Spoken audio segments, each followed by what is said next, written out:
waktu untuk mencas ya, supaya lebih kuat lagi semangat. Ya, tenaga.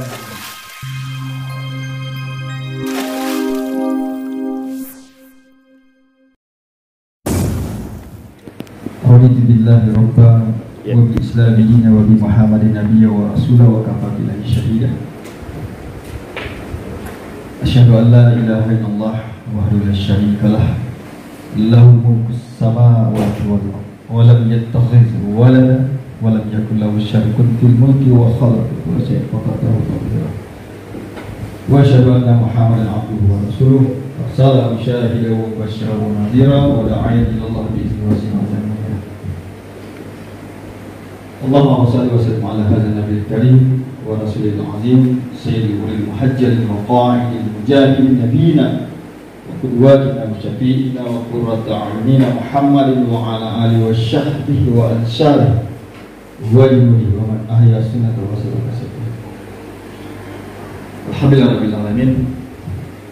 Yang saya hormati Bapak Hazirun SPD selaku pimpinan tertinggi Pak ya di sini, Panglima tertinggi SMK Negeri 3. Kemudian yang saya hormati para wakil ya, Pak Zul Adha yang dalam hari ini sedang berpindah tempat untuk sementara waktu untuk mencas ya, supaya lebih kuat lagi semangat. Ya, tenaga yang masih semangat. Dan juga Pak Asmunir ya, yang barusan izin sebentar. Kemudian juga yang saya hormati Bapak Ibu Guru Majelis SMA Negeri 3 Liga. Mudah-mudahan semuanya dalam keadaan sehat walafiat selalu. Amin. Yang pertama adalah juga saya mengucapkan terima kasih juga, bukan perpisahan Pak ya. Bapak tadi ada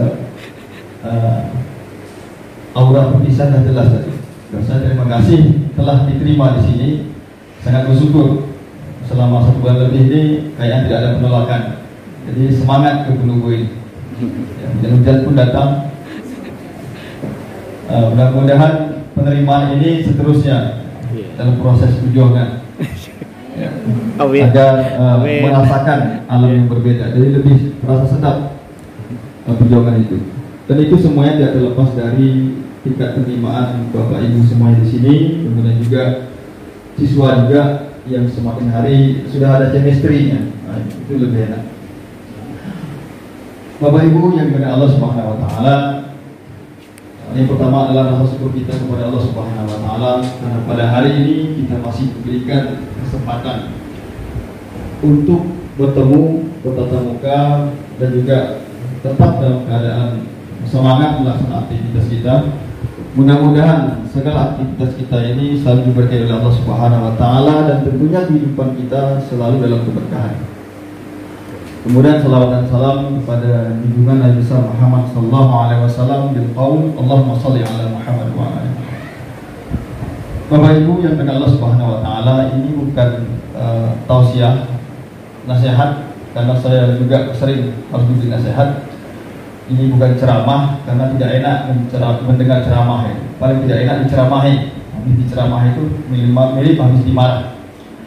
Tapi ini saling menguatkan, mengingatkan sebagai insan, sebagai manusia, ya, apapun jenis agama kita, bahwa kita hidup ini haruslah selalu memberi dampak manfaat kepada orang lain.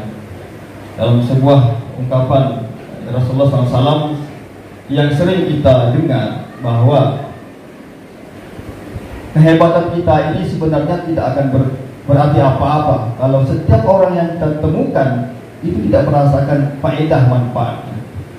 Kesolehan kita ini tidak akan punya arti apa-apa kalau tidak ada orang yang merasakan dampak efek dari kesolehan kita. Kebaikan kita ini juga tidak akan punya arti apa-apa kepada kita juga. Oleh karena itu Rasulullah SAW mengatakan khairun nas anfa'uhum linnas. Sebaik-baik manusia ya, adalah ia yang anfa'uhum, yang punya manfaat bagi orang lain. Kalau ini kita laksanakan, maka akan tumbuh semangat kita untuk terus berbuat baik. Dan kebaikan kita itu sebenarnya harus kita sebarkan kepada orang lain. Jadi sebaik-baik manusia bukan amal ibadahnya banyak. Sebaik-baik manusia bukan banyak beramal soleh dalam artian untuk pribadi saja. Sebaik-baik manusia bukan karena puasanya sering, tapi sebaik-baik manusia dia punya efek dampak interaksi kepada orang lain dan orang merasakan manfaat. Dan mudah-mudahan kita semuanya mulai belajar untuk memberikan dampak manfaat kepada orang lain. Bapak Ibu yang dengan Allah Subhanahu wa taala. Oleh karena itu, dengan memberikan manfaat itu, maka kehidupan kita ini akan terasa menjadi tentram dan tenang. Dan salah satu ketenangan itu yang kita rasakan adalah ketika kita mulai memasuki bulan Ramadan ini. Ya, tenang dalam artian karena kita memiliki rasa keimanan. Tapi ada juga orang yang ketika masuk Ramadan kepala dipenuhi, tak ada makan lagi, tak bisa makan siang, tidur terlambat bangun dan macam-macam. Ya, jadi yang dipikirkannya adalah bagaimana mencapai Lebaran Idul Fitri. Nah, ini. Mengapa kita menjadi senang? Karena ada rasa keimanan. Dan ketika keimanannya hadir, maka yang terpenting adalah interaksi kita kepada manusia yang lebih baik. Kalau kita punya salah kepada Allah Subhanahu wa taala, mudah Bapak Ibu. Ya, hanya meminta maaf kepada Allah saja. Habis sholat kita istighfar, maka Allah akan mengampuni. Kalau kita berbuat salah lebih besar, tinggal taubat nasuha saja, maka Allah akan ampuni. Tetapi dosa kepada manusia itu, kata Allah, Rasul ditambah lagi menjadi dua. Kalau kita punya salah dengan orang lain, yang pertama adalah kita harus meminta maaf. Maaf ya, saya salah. Mungkin tak meminta maaf, itu hak ibu. Ya. Yang kedua, setelah meminta maaf, tidak hanya meminta maaf saja, sedap aja minta maaf. Engkau kemarin nampar aku.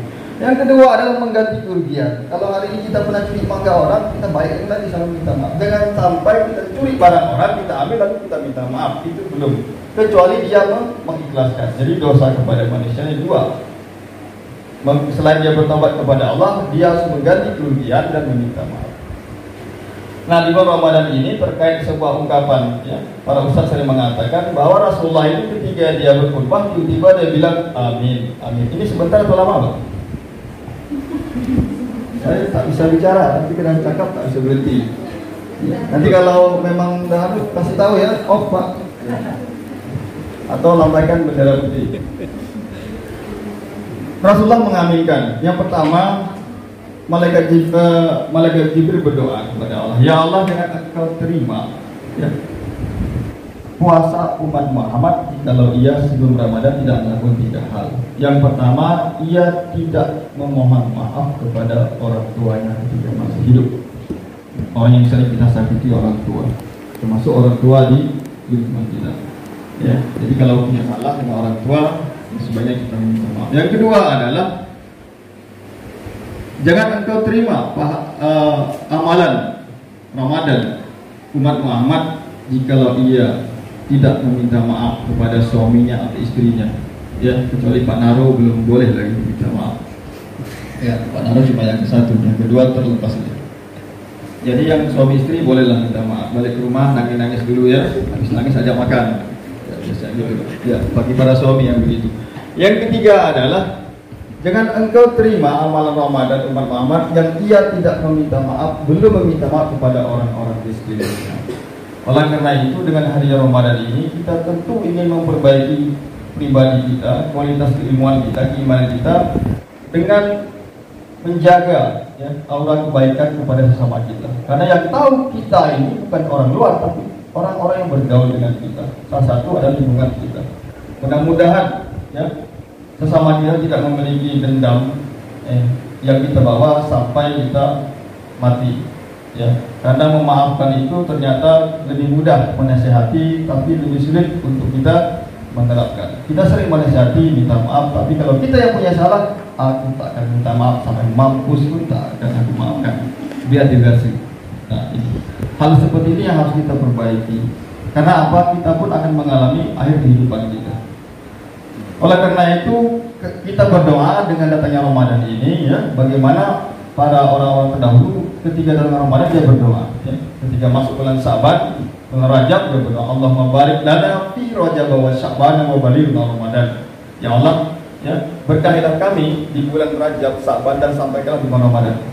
Yang berikutnya doa, Allahumma salimna ila Ramadan. Ya Allah, sampaikanlah aku ini ke bulan Ramadan.